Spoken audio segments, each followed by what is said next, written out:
Hello hi नमस्ते प्रणाम दीदी बहनी आप सब कैसे हैं। उम्मीद करता है सब जनी अच्छी हुई हैं।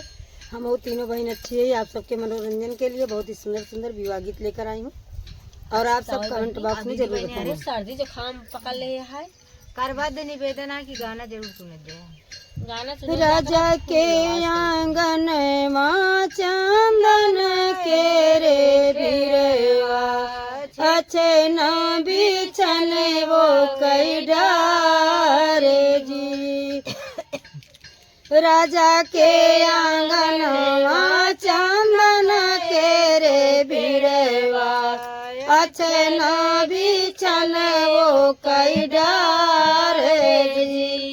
तेही तारे मोरे बाबुल सोनामा संकल हेरैला गई सुघरा सोना रे जी। तेही तारे मोरे बाबुल सोनामा संकल हेरैला गई सुघरा सोना रे जी। गढ़ई सोनरा अंगना रे गढ़ई सोनरा कंगना गढ़ई सोनरा सोलह सिंगार जी। गढ़े सोनरा अंगना रे गढ़ सोनरा कंगना गढ़ई सोनरा सोलह सिंगार जी। इतना पहिरी बेटी चाउकवा पे बैठई मोतिया बारन ढूरैया सूजी। इतना पहिरी बेटी चाउकवा पे बैठई मोतिया बारन ढूरैया सूजी। कौने गुना बेटी चाउकवा पे रोई काहे बिना ढूर काइया सूजी। काहे बिना बेटी चाउकवा पे रोई काहे बिना ढूर काइया सूजी। किरे मोरी बेटी तो कायन धाना थोरी राय किरे दाहे जा भाई थोरे जी। की मोरी बेटी तो कायन धाना थोरी राय किरे दाहे जा भाई थोरे जी। नहीं मोरे बाबा हम कायन धाना थोरी भाई नाही दाहे जा भाई थोड़े जी।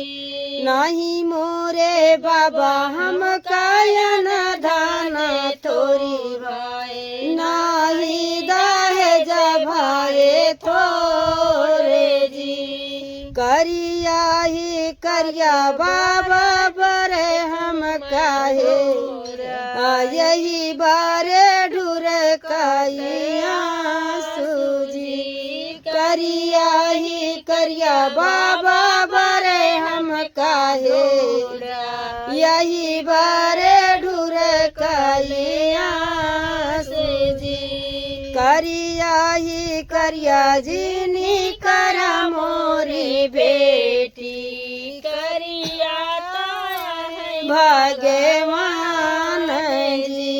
करिया ही करिया जी कर मोरी बेटी करिया तो भगवान जी। जे करे ही मथवा तिलक भाल सोहाई जाई से दुई जिया के चांद जी। जे करे ही मथवा तिलक भाल सोहाई जाई से दुई जिया के चांद जी।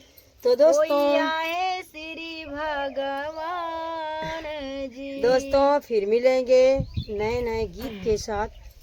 आप सबकी सेवा में फिर उपस्थित होंगे। फिर मिलेंगे। Bye by.